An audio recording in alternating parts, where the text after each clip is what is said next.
Hi everyone, it's Melissa Whitaker. I'm the CEO and founder of Melissa Whitaker International, MWI.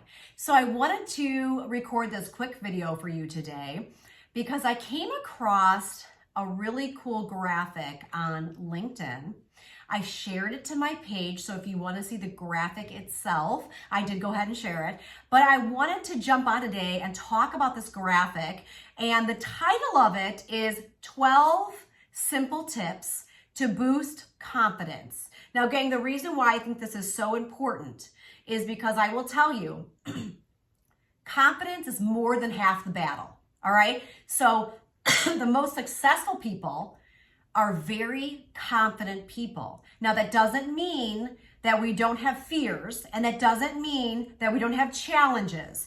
But what we've chosen to do is push through the fear, be comfortable with being uncomfortable.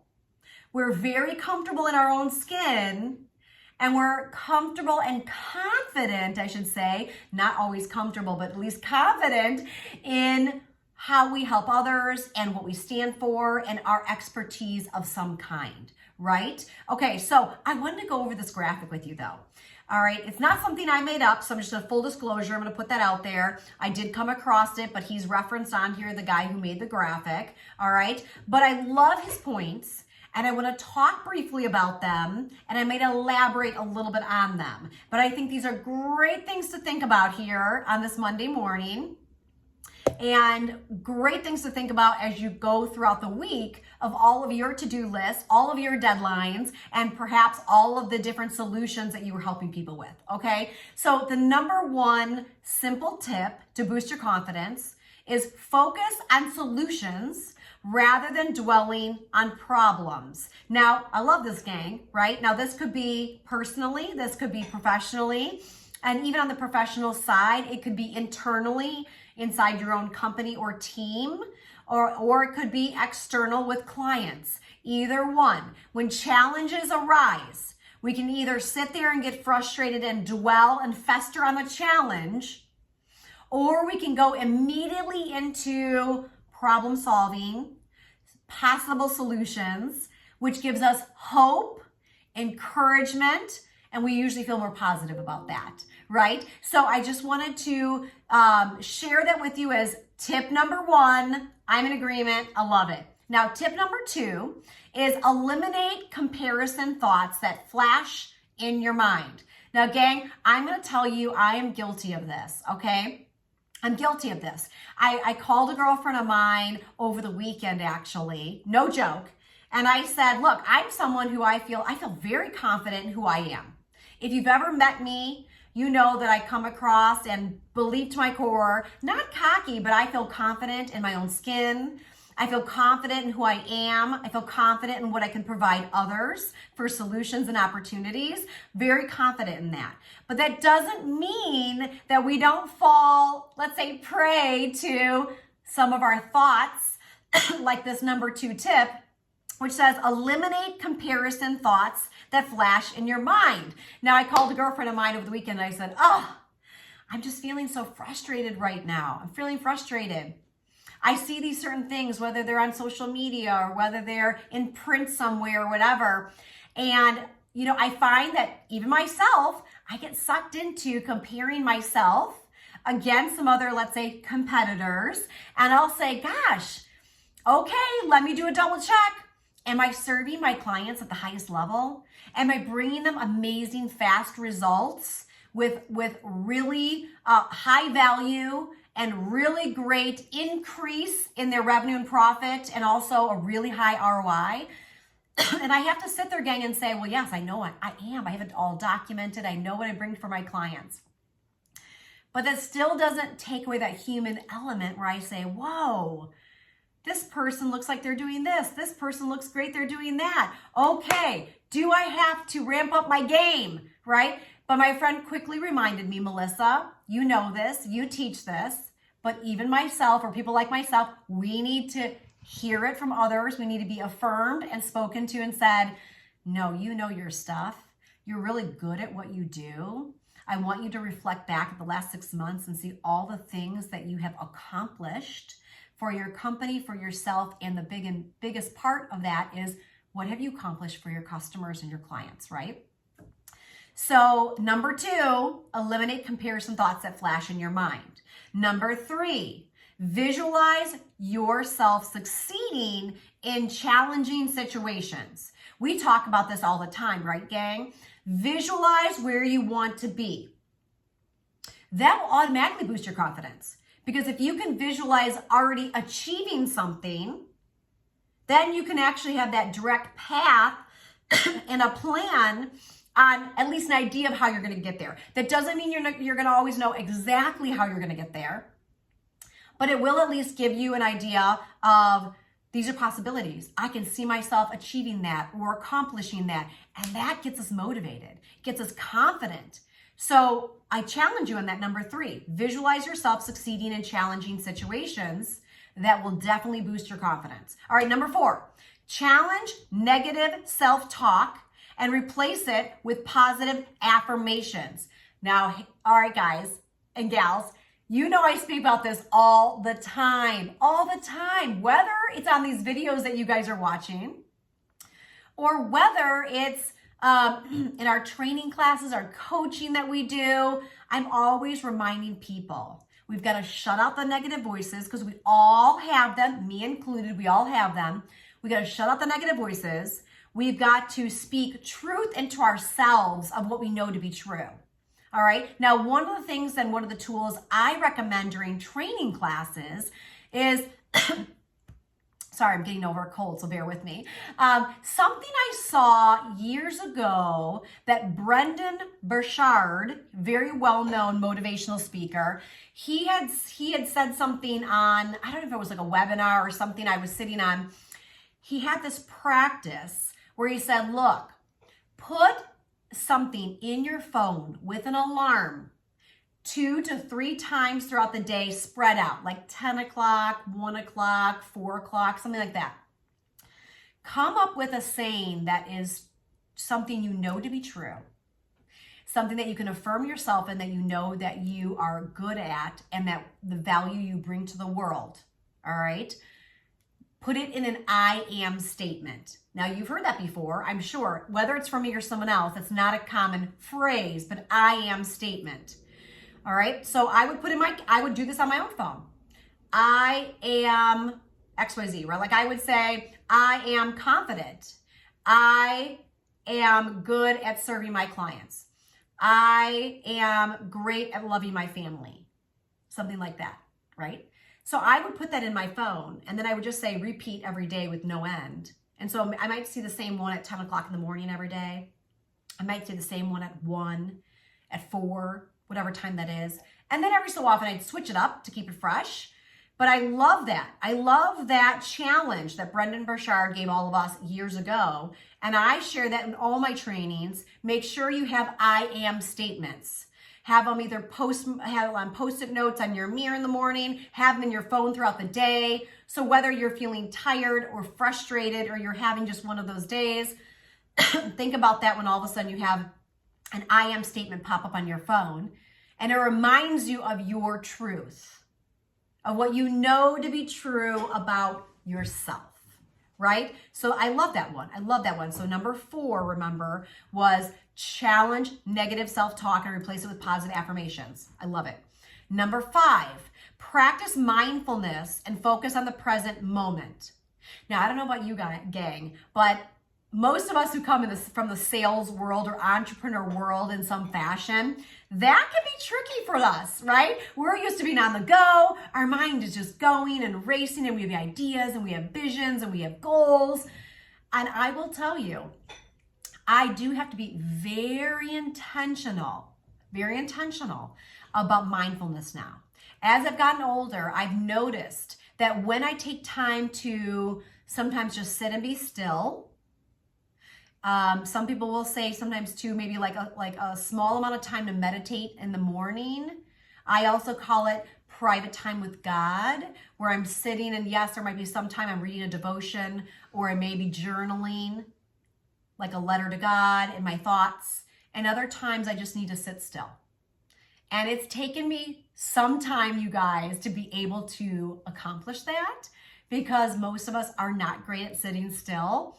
But I will tell you that every top performer I speak to or have spoken to, as they keep getting more and more successful in their life, have realized that the time frame to every morning they have a ritual of having quiet time, meditation time, and just focus time. And then you're peaceful. And you start your work with feeling in control, feeling confident, not feeling scattered or stressed. So I love that one. Again, that was number 5, practice mindfulness and focus on the present moment. Number 6, embrace imperfection to free your mind to take action. Now okay, gang, anyone who's watched my videos and or been in my classes knows, or my coaching, knows I say this all the time. Imperfect action, you guys. Imperfect action. All right, now listen, let's take this video for instance, all right? Years ago, when video was not a big thing, I had a coach who coaches entrepreneurs across the world. She typically had like 350 entrepreneurs in her program at any given point, where she would coach all of us to scale up, leverage up, level up. And she would always say this: imperfect action. Imperfect action, gang. If we are waiting for something to be perfect, we don't get anything done. And that applies for sales professionals. That applies to sales leaders. That applies to business owners.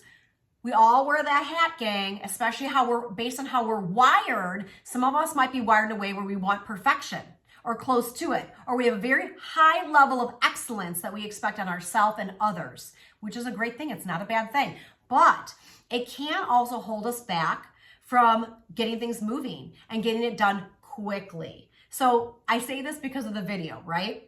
So years ago, the same coach that said imperfect action, gang, she said, I want you guys to start recording videos. Now, people say that today, and some people have never done it, so it's a little freaky for them.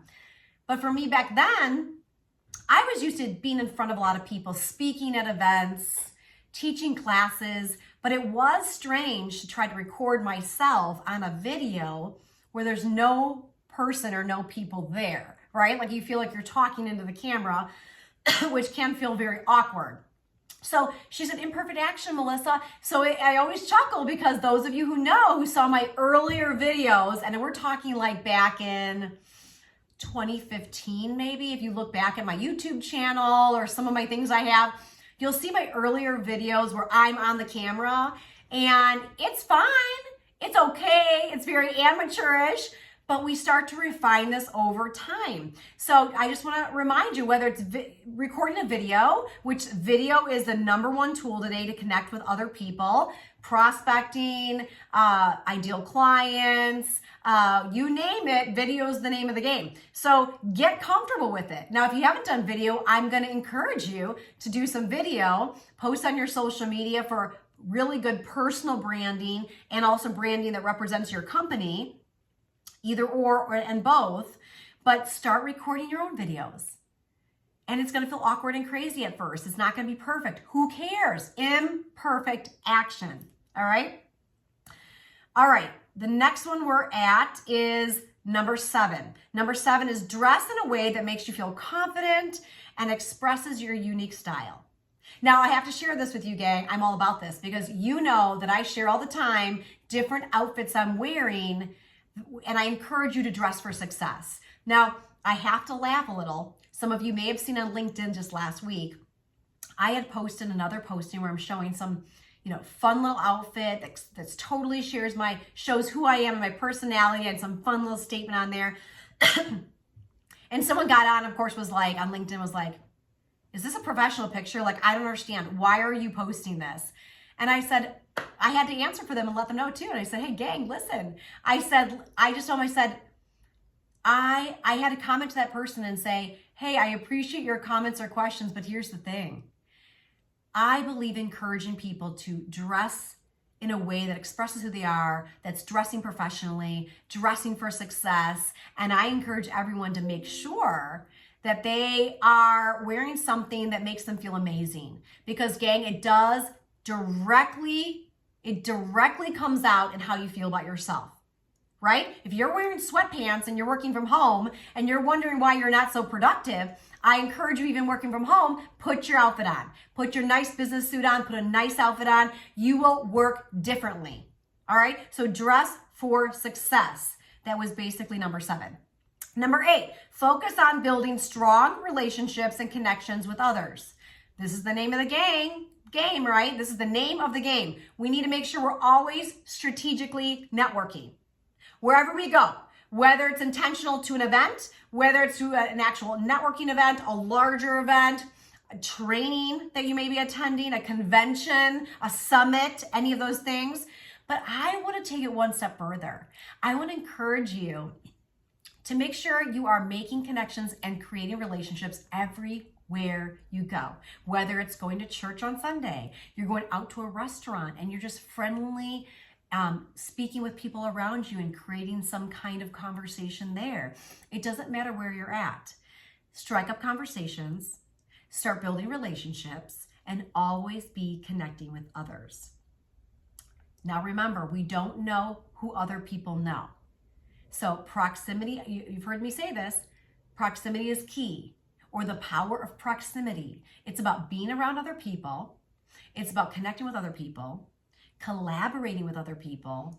And I do believe that a rising tide lifts all boats. A rising tide lifts all boats. Okay, let's move on. Number 9, embrace your quirks and imperfections, recognizing that they make you unique.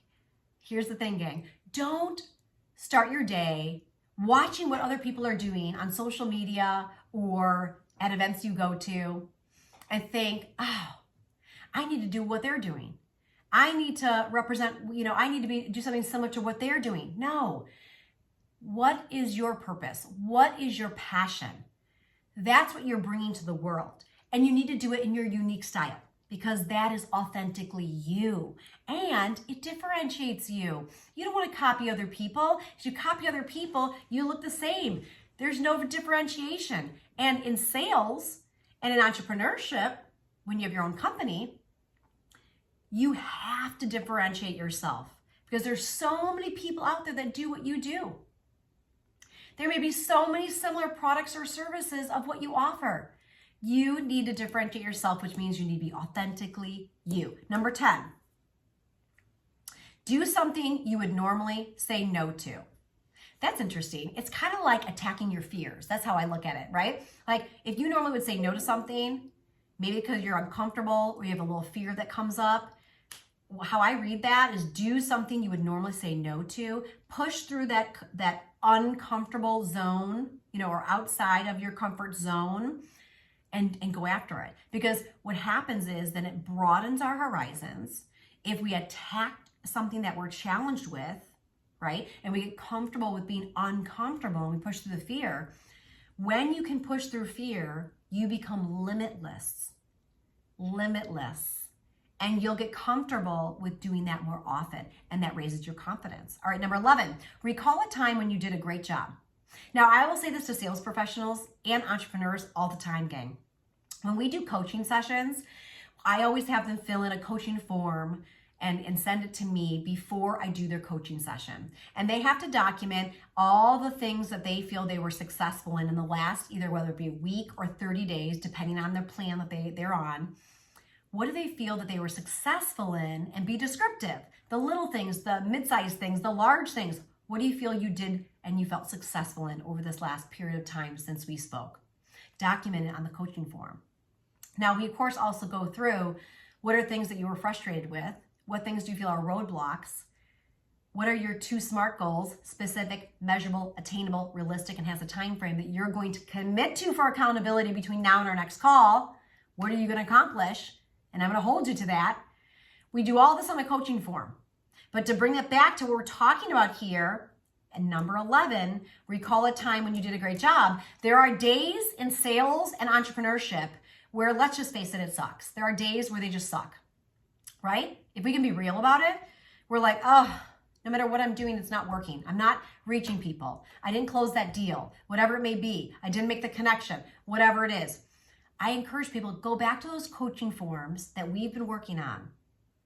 Reread to yourself the successes you documented, either week after week or month after month. Just take time to read some of them. If you've built up testimonials from your clients in sales or running your own business, and you have them on LinkedIn, or you have them somewhere where you can reference them, if not, make sure you can pull that together somewhere you can reference. If you're having a bad day, go and read those. That will boost your confidence automatically to say, yes, okay, I am good at what I do. I'm great at what I do. I have a lot to offer my ideal clients. I know that I would be selfish if I did not reach out more and I did not share what it possibly could be. And I'm really good at what I do. So not in a cocky way, but in a confident way. Sometimes we have to remind ourselves, what are we really good at when we're really frustrated? And also look back 6 months ago. 6 months ago, where were you at for your skills and your abilities? Where are you at today? And then you can say, I've come a really long way. But we don't take the time to reflect back. We're always moving forward, and it's never fast enough, and it's never enough, never enough, never enough. And I want to encourage you to look back and see how far you've come. Okay, so number 11, remember, is recall a time when you did a great job. Number 12, and the last one, delete toxic people who put you down. So I'm going to put this in two different categories. One is, if there are people on social media that are toxic for you, and it creates a lot of anger or frustration or whatever it may be, you may have to remove them. Okay, you may have to remove them. Or people in your life. Now, you can't do that with your family, right? But you can make the best of that. But let's say you have friends that you surround yourself with. You can, if they are people who don't support you and encourage you and are positive, it may be time to find some new friends. And I'm not trying to be cold or harsh on that, gang, but you have to protect your mindset. You have to protect, positive thinking and positive energy and what you bring out in the world into your ideal clients. You have to protect that. That's on you. So if you have negative people in your life, start to move away from that. Start to move away from those situations. Surround yourself with people who are positive, who have similar values that you do, whether it be around faith or a level of excellence or a type of leadership. Surround yourself with people who will lift you up and will create that positive, confident environment. All right, I know it's a little bit longer today, gang, for the video, but these are great, right? So 12 simple tips to boost confidence. I put the graphic on my LinkedIn, personal LinkedIn, and our company LinkedIn. So go ahead and take a look at that. I hope this serves you well today. And if you need a confidence booster today on this Monday, let this be that booster for you. So I hope you have a great day. Have a great Monday. Have a great week. Hit it hard. And I know you're going to do great things. We'll talk later.